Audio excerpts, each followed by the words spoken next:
Good morning, dear students. This is Ditya, your English teacher. Today we will start with our first chapter, that is patriotism. Patriotism का मतलब क्या होता है? उसका मतलब होता है देशभक्ति. So your first chapter in English is based on a story which is on patriotism. इस स्टोरी में see this picture. यहाँ पे ये नाना जी हैं. ये नाना जी ये इनके नाती हैं जिनका नाम है अजीत, और ये नातिन है जिसका नाम है नैना.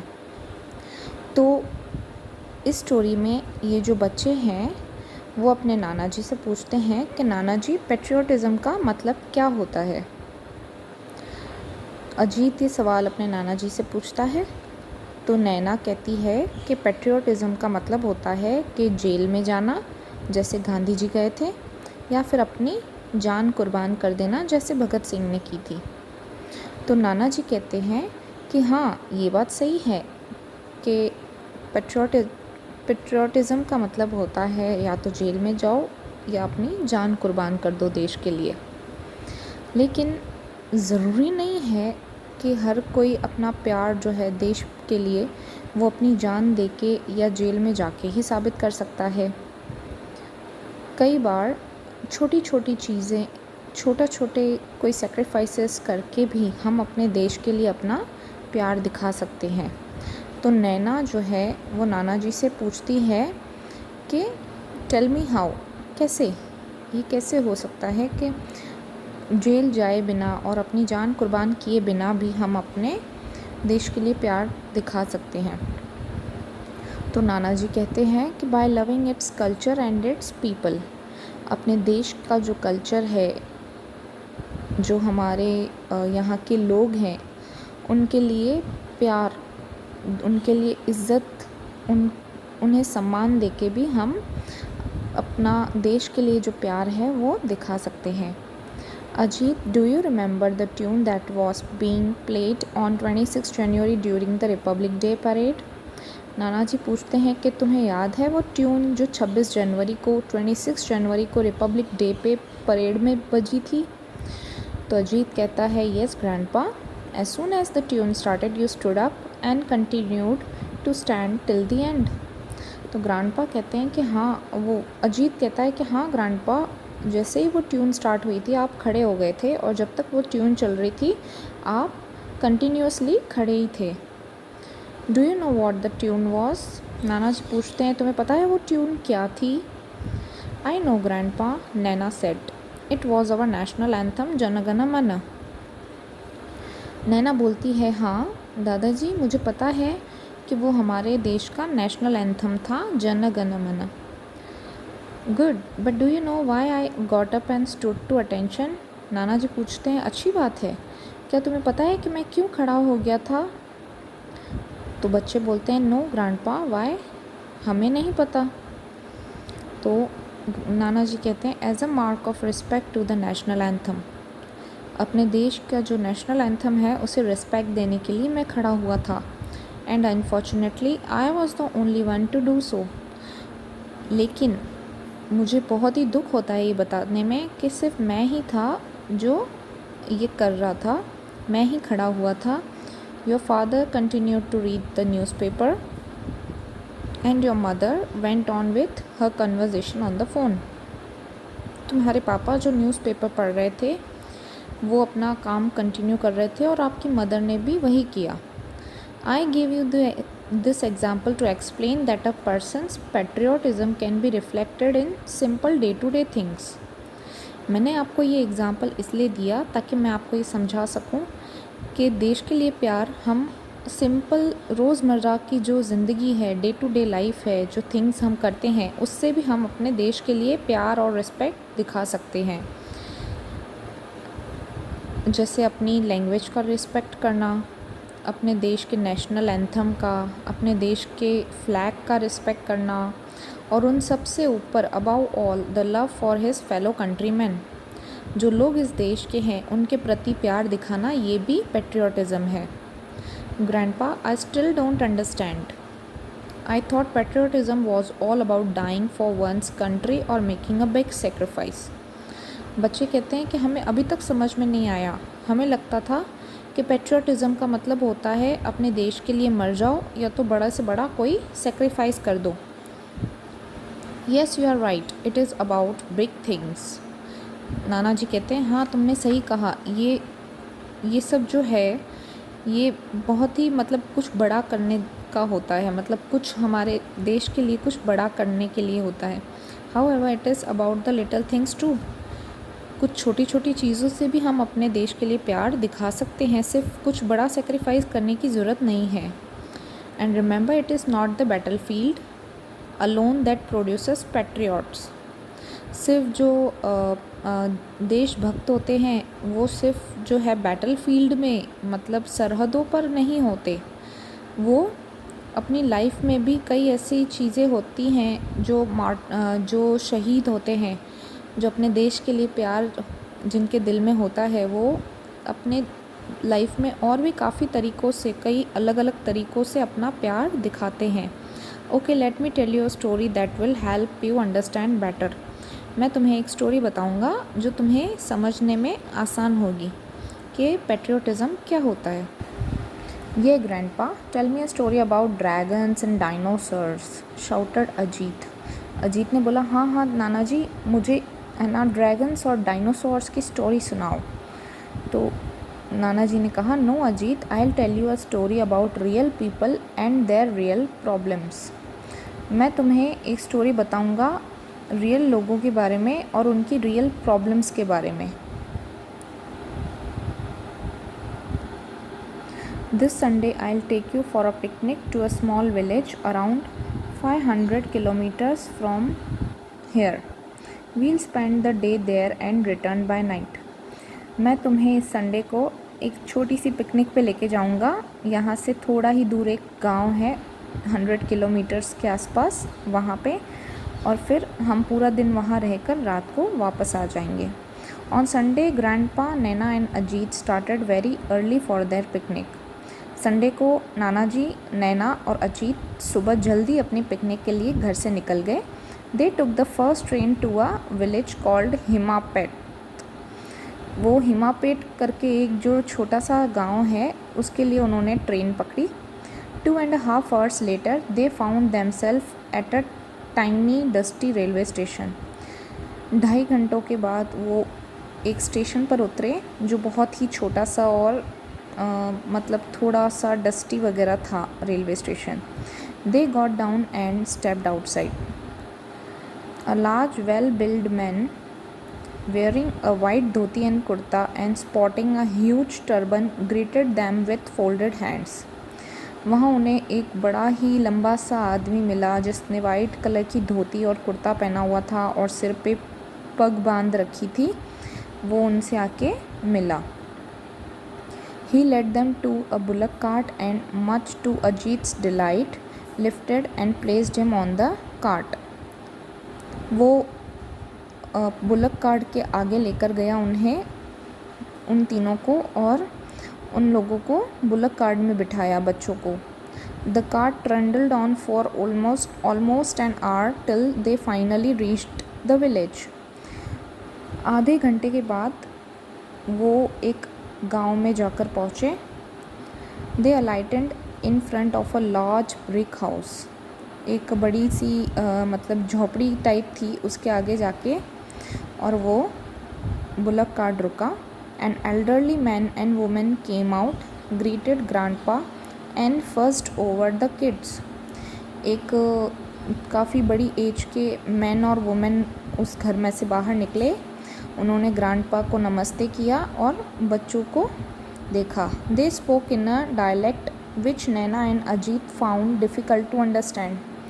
उन्होंने इस तरह से बात की, इस लहजे से बात की कि नैना और अजीत को कुछ समझ में नहीं आया। An hour later, after they had their breakfast, grandpa took them to a huge peepal tree that had a platform around it. एक घंटे के बाद अपना ब्रेकफास्ट फिनिश करके फिर ग्रैंडपा उनको एक पीपल ट्री के पास लेके चले। They sat down and grandpa started his story. वहाँ पीपल के पेड़ के पास उन्होंने वो बैठे और ग्रैंडपा ने उन्हें स्टोरी बताना स्टार्ट किया। Around 10 years ago there was a young man whose name was आकाश.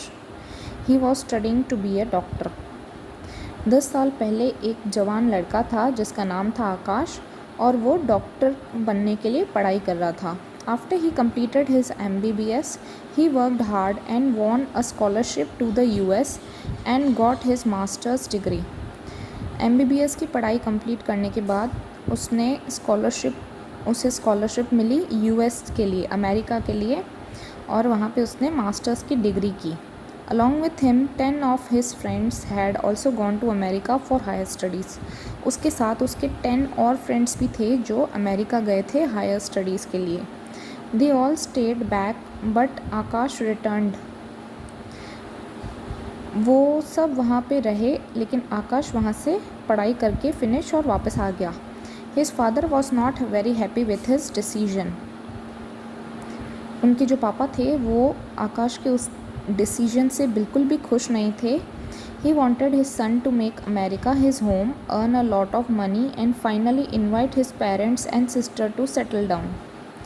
उनके पापा चाहते थे कि उनका जो बेटा है वो अमेरिका में ही रहे, वहीं पर पैसा कमाए, वहीं पर अपना घर बनाए और फिर उनके पेरेंट्स को और अपनी सिस्टर को सेटल डाउन होने के लिए अमेरिका बुला ले। However Akash was adamant. Akash ने जो है उसने बिल्कुल मना कर दिया कि वो ऐसा कुछ भी नहीं करेगा। He had different plans. उसने कुछ और सोचा था। My country has spent lakhs of rupees in educating me. I have to repay his debt. The only way I can do it is by serving the people here. Moreover India and its villages need good doctors far more than rich countries like America do. उसने कहा कि मेरे देश ने मुझे पढ़ाने के लिए बहुत सारा पैसा वेस्ट किया है मुझे पढ़ाने के लिए, और मेरे ऊपर मेरे देश का कर्ज़ है जो मुझे चुकाना है यहाँ के लोगों की मदद करके. और वैसे भी इंडिया में ऐसे बहुत सारे गांव हैं जहाँ पर अच्छे डॉक्टरों की ज़रूरत है, अमेरिका से भी ज़्यादा. Then what happened grandpa, did Akash come back to India. बच्चों ने पूछा, अच्छा दादाजी क्या फिर आकाश वापस आ गया India. Yes child, he did. In the beginning, he worked in a government hospital in the city. हाँ बेटा, वो वापस आ गया. पहले तो उसने यहाँ आकर गवर्नमेंट हॉस्पिटल में जो सिटी में था वहाँ पे काम स्टार्ट किया. A year later, an epidemic broke out in the nearby villages. एक साल के बाद यहाँ पर एक ऐसा मतलब एपिडेमिक आया, मतलब एक ऐसी बीमारी आई जिसे महामारी कहते हैं. जैसे अभी आया है ना कोरोना, वैसे ही epidemic broke out in the nearby villages. शहर के आसपास में जो विलेजेस थे वहाँ पर ऐसी महामारी आई. When Akash learned about that he just packed his bags and left. He didn't even inform his parents. जैसे ही आकाश को पता चला कि यहाँ पास के गांव में ऐसी महामारी आई है, उसने अपने बैग्स पैक कर लिए और घर छोड़कर चला गया. उसने अपने पेरेंट्स को भी मतलब इन्फॉर्म नहीं किया. Y asked Ajit. अजीत ने पूछा, क्यों नाना जी. Because they would have stopped him for going silly, said नैना.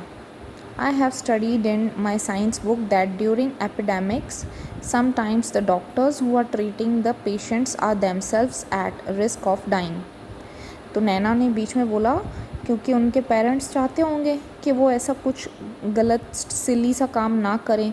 क्योंकि मैंने अपनी साइंस की बुक में पढ़ा है कि ऐसे जब कोई महामारी आती है तो डॉक्टर्स जो होते हैं उन्हें जो महामारी से लोगों को बचा रहे होते हैं उनकी खुद की ज़िंदगी जो है वो रिस्क में आ जाती है या उन्हें खुद को अपनी जान देनी पड़ती है वो महामारी की वजह से. Yes Naina, that is correct. Anyway, a week later Akash's father got a postcard from him saying that he was busy treating the patients and that the situation was very grim.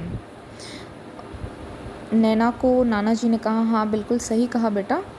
उसके एक हफ़्ते बाद आकाश के फादर को जो है एक post card आया आकाश की तरफ से जिसमें लिखा हुआ था कि वो पेशेंट्स को ट्रीट करने में उनकी उनका इलाज करने में काफ़ी बिज़ी है क्योंकि वहाँ की जो हालत है वो बहुत ही गंभीर हो गई है। 2 weeks later, his father received a phone call saying that Akash had been admitted to a city hospital in a serious condition. 2 हफ्ते बाद आकाश के फादर को जो है फ़ोन आता है कि आकाश की कंडीशन बहुत ही सीरियस है और वो सिटी हॉस्पिटल में एडमिट है। His parents rushed to see him. He was in a very bad state. He couldn't barely speak. उसके पेरेंट्स जो है दौड़े दौड़े उससे मिलने के लिए हॉस्पिटल में गए, जहां आकाश की तबीयत बहुत ख़राब थी और वो बात तक नहीं कर पा रहा था। Why are you torturing yourself as well as us, son? His father asked, while his mother continued to sob.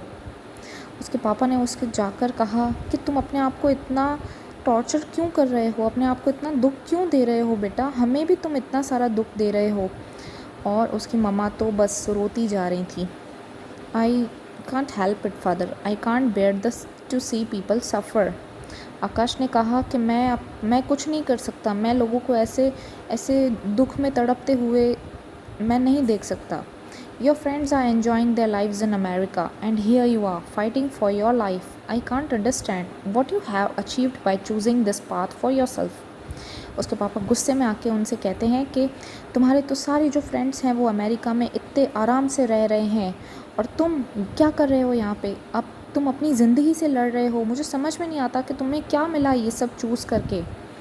Father, all I can say is that I have the satisfaction that I have been able to save so many lives while I could. I can understand that my decision has hurt you and I can't undo that. However, this is my chosen path now. तो आकाश अपने father से कहते हैं कि at least मुझे इस बात की खुशी है कि मैंने बहुत सारी ज़िंदगियों को बचाया है, बहुत सारे लोगों को ज़िंदगी दी है और ये मैं जानता हूँ कि मैंने जो डिसीजन लिया वो आपको बहुत उससे आपको बहुत दुख हुआ, लेकिन मैं अब कुछ नहीं कर सकता, मैंने अपना रास्ता चुन लिया है। After battling for over a month, Akash passed away in his mother's arms. एक महीने तक अपने बीमारी से लड़ते लड़ते आकाश आखिर अपनी माँ के गोद में अपनी जान दे दी।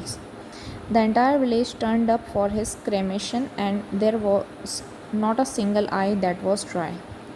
पूरा जो गांव था जिसमें वो आया था, जहाँ के लोगों को उसने बचाया था, वो पूरा गांव बहुत ही दुखी था और कोई भी ऐसा इंसान नहीं था जिसने आकाश के लिए आंसू ना बहाए हों। The villagers decided to pay homage to आकाश। उसे श्रद्धांजलि कहते हैं ना, श्रद्धांजलि देने के लिए, रिस्पेक्ट देने के लिए विलेजर्स ने डिसाइड किया। They launched a drive to collect donations for building a small hospital in the village. They approached the local MLA who agreed to organise a hefty donation thinking that the hospital would be named after him. उन लोगों ने, वहाँ के गांव के लोगों ने सोचा कि इसने हमारे लिए इतना सब किया है तो क्यों ना हम इसे श्रद्धांजलि दें, इसकी रिस्पेक्ट में, इसकी याद में हम एक छोटा सा हॉस्पिटल बनाएं।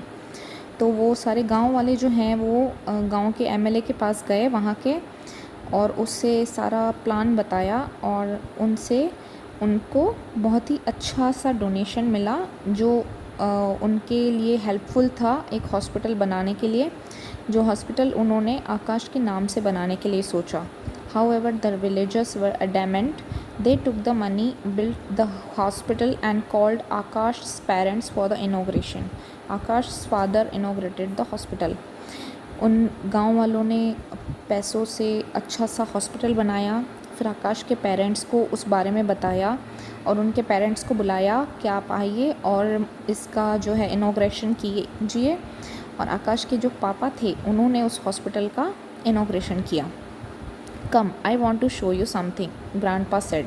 He took their hands and led them to a building 100 meters behind the peepal tree.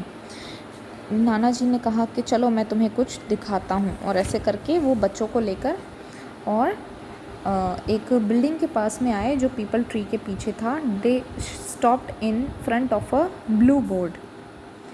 Naina, please read what is written on that board, said grandpa. वो एक ब्लू बोर्ड के सामने जाकर खड़े हो गए और नाना जी ने नैना से कहा कि बोर्ड पे क्या लिखा हुआ है बेटा, पढ़ो। Akash memorial hospital in memory of doctor Akash Rai.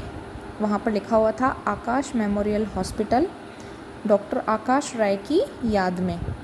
Naina looked at her grandfather, his eyes were wet with tears.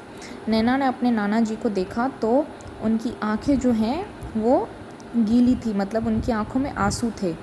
Grandpa, your surname is Rai too, was Akash Rai your? Naina बोलती है, नाना जी आपकी सरनेम भी तो राय है, क्या आकाश राय आपका?